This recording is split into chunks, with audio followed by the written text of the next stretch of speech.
says your daughter only has a week to live? What if you don't know how long your mom's going to be on the planet?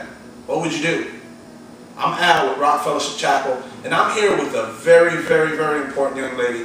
Her name is Lora Mills, and we're here with her and her husband, Mike. And we want to talk to you about the Lora Mills Transplant Fund. This is our very first Rock Fellowship Chapel Code Red project. This is Code Red number 1, and we're asking for you to now step in and help somebody else out. Let's talk to Lora and Mike. Tell us about what is going on. Okay, I was born with a heart defect called tricuspid atresia. I was born with 3 chambers in my heart instead of 4. And I've had 5 open heart surgeries. And now I need a transplant to live. Tell us about the fund. What is the fund going to do? Why are you needing to raise the money for this?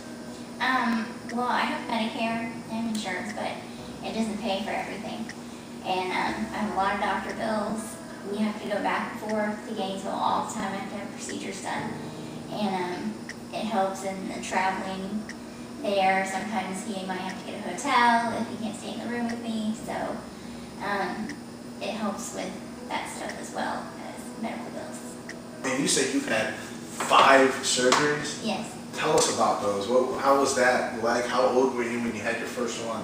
The first one I had, I was 12 days old. So 12 I days don't remember anything of that. But and then I know I had one when I was 5 and 2 when I was 8. And then I had two, I think, later on in life. And then, I don't remember how old I was when I had those, but, and then,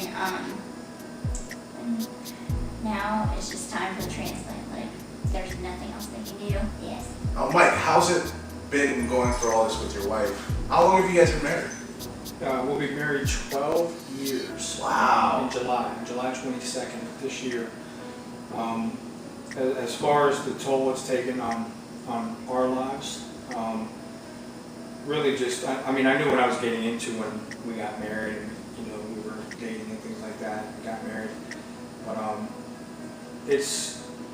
I won't say it's a strain, because it's something that I knew what I was getting into this. I knew that I was getting into this, So, but as far as with our family and everything, it's tough to know that she's not able to do all the things that she is called to do. But you guys might not know about Mike and Lora. Mike is actually a Christian music producer, and he's produced a lot of music for people. But the other side is that this family that needs help has taken in people, and they're not getting any help from the government, not even from local churches, until today, because today you step in and you start to help. But this family has taken in a teenager and a young girl, and they're giving. This is the kind of heart that these people have. And tell us a little bit about what you guys are doing in your community, even though you have a need, how you're already affecting lives and stepping into the community and helping out. I just felt like ever since I was younger that I've always been called to like adopt kids or help kids that were having problems or whatever. So when the opportunity came up to take in kids that their parents can't take care of them right now, that was probably like, I was like, oh, this is it, this is what I'm supposed to do, and I took the opportunity, and I love it. We jumped into that opportunity. I don't remember the family's name, but there was this family that we saw a show about. I don't know if you remember, but it was a few years ago where it was a couple, and they adopted 30, 40, 50 kids that would come through the home, and that feels like something that we're called to do. It's just really about building that foundation. Now this whole transplant fund, if you guys don't understand, this transplant fund is not for the kids at first. It's for Lora to get the heart that she needs. But what you guys got to realize is that the people that you're helping are going to go out and help even more people.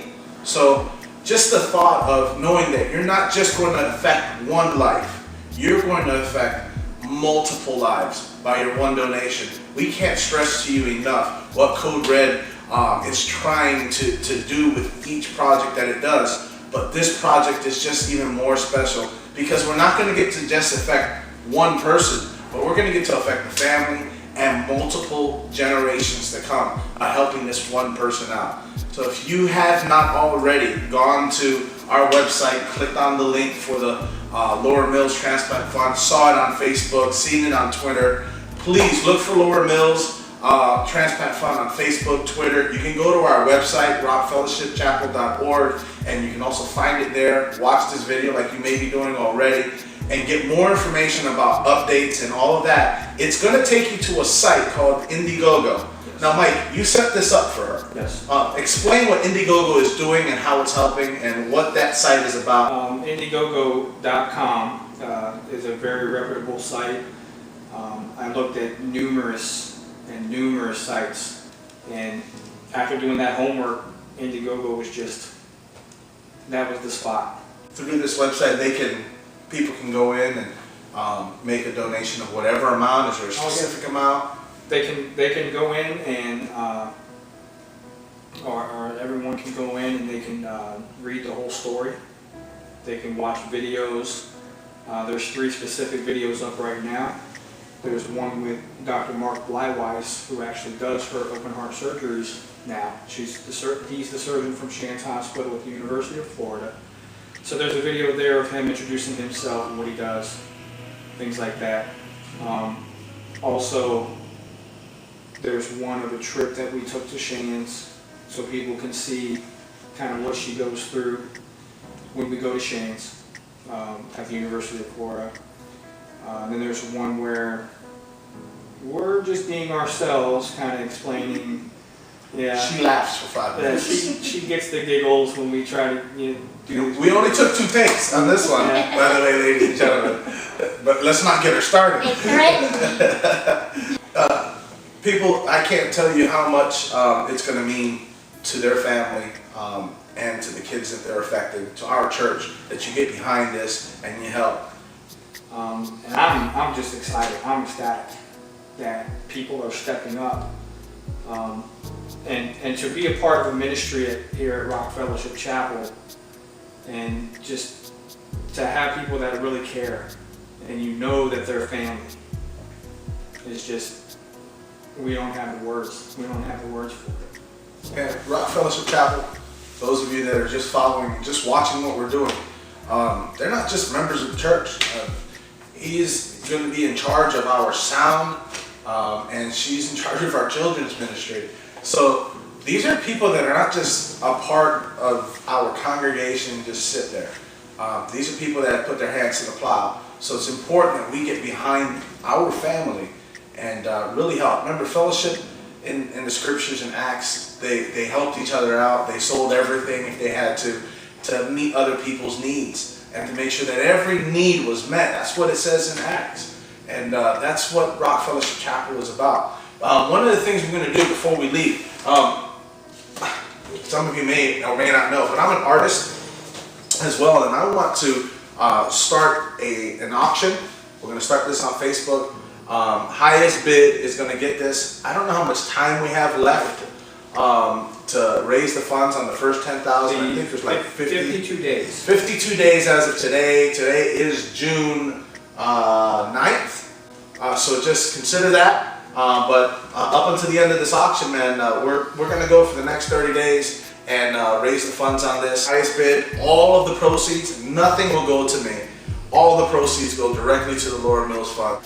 Rock Fellowship Chapel, everyone else, I just thank you so much for spending the time here to sit with us. And we need you guys to step up, step in, and help us help this family out. God bless you.